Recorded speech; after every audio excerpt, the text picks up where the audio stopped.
मर्यादा की, संस्कृति की, संस्कार की, सभ्यता की, धर्म के जो नींव के पत्थर रखे थे, वह नींव के पत्थर आज भूलते जा रहे हैं। पहले तो आज जो 50 साल का बालिक, 50 साल का जो युवा नौजवान बालकों को शिक्षा देते हैं, पहली बात तो बाहर की बात ही वह भूल रहे हैं। जैसे बचपन से लेकर के बुढ़ापे तक हमारी कमियां दूर होनी चाहिए। कौन सी मेरे में कमी है, मैं भी कोई अभिमान नहीं करता, मेरे में भी कमी है, उनको मुझे सुधारना चाहिए।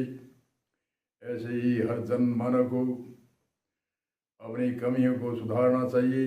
अपनी कमी को सुधारेंगे तभी बालक बालिकाओं के संस्कार जमेंगे। जैसे हमारी भाषा मीठी भाषा हमारी नहीं होगी, बालिक बालिकाओं को हम बोलचाल की भाषा सिखाते हैं। वह बोलचाल की भाषा जो खरदरी है, जो कोए की जैसी है, जो गधा भोंकने की जैसी भाषा है, उन भाषाओं का त्याग करना चाहिए। तो आजकल बहुत से जो माता पिता 50 वर्ष के हैं, वो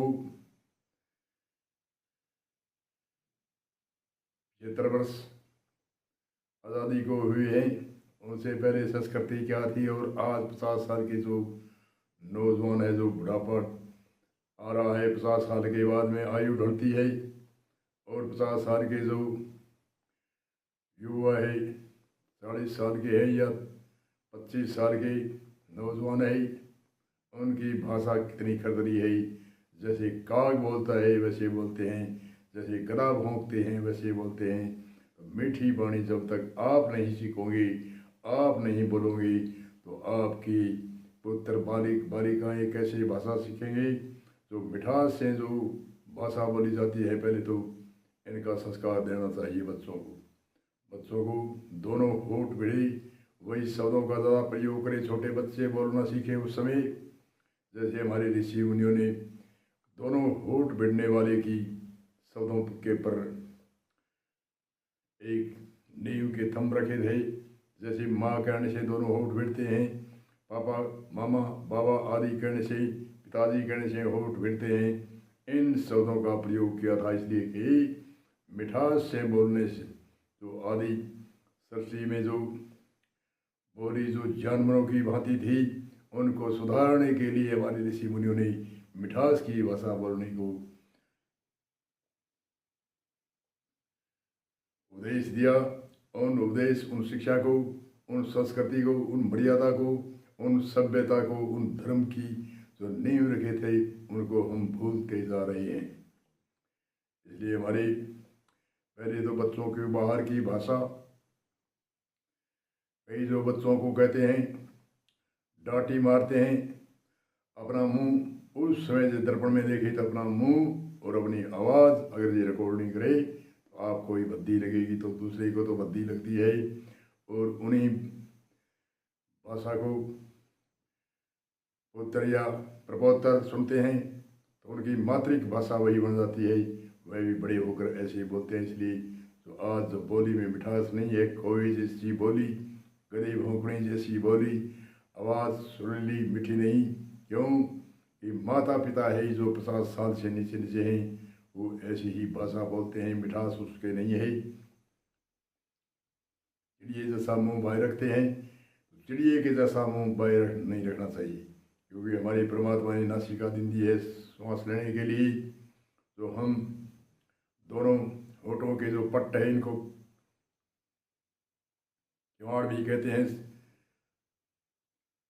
शरीर का दरवाज़ा है, इनको जब ही खोलना चाहिए जब कोई हम किसी से बोलते हैं, उस समय खोलना चाहिए। चिड़िए जैसा मुँह बाय रखते हैं, उसमें कई जीवाणु, कई कीटाणु, कई प्रदर्शन के कीटाणु अंदर जाते हैं और अमी सूखती है। अमी सूखने से हमारे कई रसों का पाचन तंत्र भी बिगड़ता है। हमारे पेट के तंत्र है वे अमी हमारे मुख बंद करने से, अमी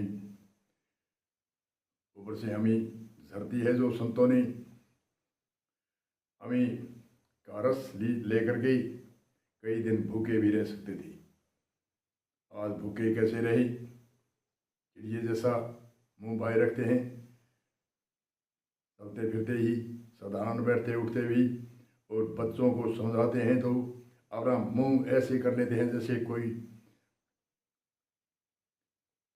बहुत बांके चूके करके बच्चों को डांटे या शिक्षा देते हैं, या साधारण बोलते हैं तो भी वैसे ही अपने जैसे मनुष्य काला गोरा छोटा बड़ा ये नहीं होता है। अपने शरीर की सेफ्टी से सुंदरता और खिलते हुए बच्चों को, मुस्कुराते हुए बच्चों को भाषा सिखाओ। मुस्कुराते हुए भाषा बच्चों को सामने बोलेंगे तो अपने खून में गर्मी नहीं आएगी, अपने भी शरीर का स्वास्थ्य रहेगा, अपना शरीर का स्वास्थ्य भी होगा।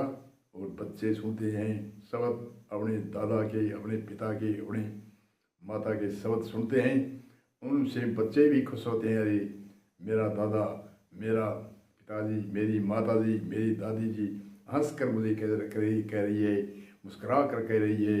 ऐसे भी बच्चे भी मुस्कुरा कर बोलेंगे। अपने खिलते हुए मुस्कुराहट में जो हमारे शरीर का स्वास्थ्य रह सकता है, ऐसा और भोजन पान करते हैं उतना ही जरूरी मुस्कुराहट है, खुशी है, टेंशन मुक्त रहना, और खुशी से मुस्कुराते हुए बच्चों से बात करें तो बच्चे भी मुस्कुराएंगे। अरे जाई ले करके आप बोलते हो तो बच्चे भी जाई ले करके ही बोलेंगे। आप बाका सूखा मुँह करके बच्चों को डराते हो, डांटी मारते हो तो वह भी वैसा ही मुँह बाका सूखा करके भाषा मातृक भाषा बना देंगे। इसलिए सुंदर रूप से, सात्विक भाव से, सात्विक शब्दों से, अच्छे शब्दों का प्रयोग करके, गाली गलौज न दे करके और सुंदर शब्दों से बच्चे को भाषा सिखानी चाहिए, संस्कार सिखाने चाहिए, सभ्यता और मर्यादा और धर्म के संस्कार। धर्म जो आज जो धर्म कहते हैं वो धर्म नहीं है, वो पंथ है, संप्रदाय है, वह धर्म नहीं है। धर्म तो वह है जो मानव मात्र को जो धर्म धरती क्षमा दम असत्य सोच इंद्रिय निग्रह बुद्धि विद्या सत्यम एक क्रोध, ये 10 धर्म के अंग होने से एक धर्म होता है। जैसे हमारे शरीर के अंदर हाथ पांव आँख नाक सभी मिलकर के एक शरीर में होता है, ऐसे 10 अंग धारण करते हैं तो एक धर्मात्मा होता है। धैर्य, मनुष्य को धीरे रखना चाहिए। धीरे रे मन धीरे धीरे सब कुछ हो, माड़ी सी सेवा को ऋतु आया भड़काए। वैसे धैर्य रखना चाहिए। धैर्य क्षमा कहते हैं जो छोटी छोटी बातों को जो अपराध करने वाले हैं उनको माफ़ी क्षमा करना चाहिए, माफ़ करना चाहिए। तभी क्षमा दम कहते हैं मन को रोकने को। मन की वृत्ति बिखरी हुई नहीं रहनी चाहिए, चित्त की वृत्तियाँ एकाग्र रहनी चाहिए, बिखरी हुई नहीं रहनी चाहिए। चित्त की वृत्ति को रोकने का नाम ही योग बताते हैं संत ऋषि मुनि विद्वान। पतंजलि ऋषि ने कहा है चित्तवृत्ति निरोध है, चित्त की वृत्तियों को रोकता है, यही उत्तम योग है। ऐसे धरती क्षमा दम असत्य चोरी का त्याग। धरती क्षमा दम असत्य, धरती क्षमा दम असत्य सोच कहते हैं पवित्रता को। बाहर से पवित्र रहो, अंदर से भी पवित्र रहो। बाहर से पवित्र जैसी नहाना धोना आदि है, ये बाहर की पवित्रता है। आंतरिक पवित्रता है चोरी जारी हिंसा का त्याग करो, चिंता तृष्णा प्राय दोष का त्याग करो, निंदा झूठ कठोर सबलता ये 4 वाणी के दोषों का त्याग करो। 3 मन के दोष चिंता तृष्णा प्राय दोष, और 3 मन की पवित्रता चोरी जारी हिंसा, ये 10 दोष है, इनको त्याग करो। 10 धर्म है, उनको धारण करो। धरती क्षमा दम सत्य सोच इंद्रिय निग्रह। इंद्रिय जैसे आँख कान नाक नासिका आदि हमारे 4 गर्दन से ऊपर इंद्रिय है, ज्ञान इंद्रिय। 5वीं सबरस सारे शरीर की चमड़ी है, ये 5वीं ज्ञान इंद्रिय है। ये 5 ये इंद्रिय निग्रह का मतलब अपने शासन में होना चाहिए। मैं देखना चाहता हूँ, मैं देखूंगा, मैं सात्विक भाव से देखूंगा। मैं कान जो ज्ञान इंद्रिय है, इनको अच्छे शब्दों को सुनूंगा, बुरे शब्दों को मैं नहीं सुनता। नासिका ज्ञान इंद्रिय है तो सुमता रूपी सुगंध फैलाऊंगा, कुमता रूपी दुर्गंध को त्याग करूंगा, और जीव रस विषय में समय पर भोजन खाऊंगा। उससे समय पर भोजन खाते हैं उससे अमृत बनता है, और बिना भूख के भोजन खा करते हैं उसका जहर होता है। इसलिए इंद्रिय निग्रह और सारे शरीर की चमड़ी है उनको सप्तस इंद्रिय कहते हैं, जिनसे में त्याग तपस्या करके कोई भी कार्य संसारिक भौतिकवाद का या जीविका के लिए करते हैं तो पसीना बहता है। सप्तस इंद्रिय जैसे सारे शरीर में पसीना बहता है, दुखता है, फिर भी अपने इंद्रियों का अपने शरीर का भान नहीं करते। ऐसे ही मैं इनको तो प्रतीक्षा कहते हैं, सर्दी गर्मी सहन करने को, इनको तपस्या भी कहते हैं। तपस्या जैसे ही मैं 4 घंटा कोई कार्य करता हूँ, शरीर में पसीना बहता है, गर्मी लगती है, धूप लगती है, खुशबू लगती है, तो उसे कहते हैं तप। प्रतीक्षमा दमय सत्य सोच इंद्रिय रहे बुद्धि, बुद्धि से सोच के कार्य करो, ये कार्य करना है ये नहीं करना है, बिना विचारे जो करे वो बहुत से पछताए। प्रतीक्षमा दमय सत्य सोच इंद्रिय निग्रह बुद्धि विद्या, विद्या ही काम धेनु है, तुम्हें याद हो कि नहीं याद हो। विद्या एक ऐसी है तो भौतिकवाद की विद्या है, वो भी रुपये वैसे नहीं है और कोई धन सामग्री नहीं है, फिर भी जो विद्या में सक्षम है वो कहीं भी जाएगा तो वह डिमांड खड़ी कर सकता है। उनको अनेक वो कहता है मैं इन्हें रुपये दूंगा, मैं दूंगा, इसलिए विद्या काम धेनु है। प्रतीक्षमा दमय सत्य सोच इंद्रिय निग्रह बुद्धि विद्या सत्यम, सत्य को धारण करो। एक क्रोधित रहो, क्रोध मत करो, क्रोध ही यमराज है, तुम्हें याद हो कि नहीं याद हो। ऐसे 10 धर्मों को धारण करना, जो बीच में जो 10 दोष बताए उनका त्याग करना। भारतीय संस्कृति सभ्यता बोलने की भाषा, आप खुद पहले मीठे बोलो, बच्चों को भी मीठे शब्दों से बोलो, यही भारत की संस्कृति है, ये नींव है।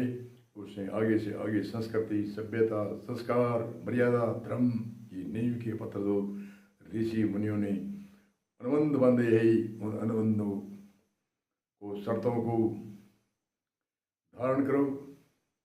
जो धारण करता है, जो हृदय में धारण करता है, वही प्राप्ति करता है। तो हृदय ही उज्ज्वल नहीं है तो क्या है, कुछ नहीं।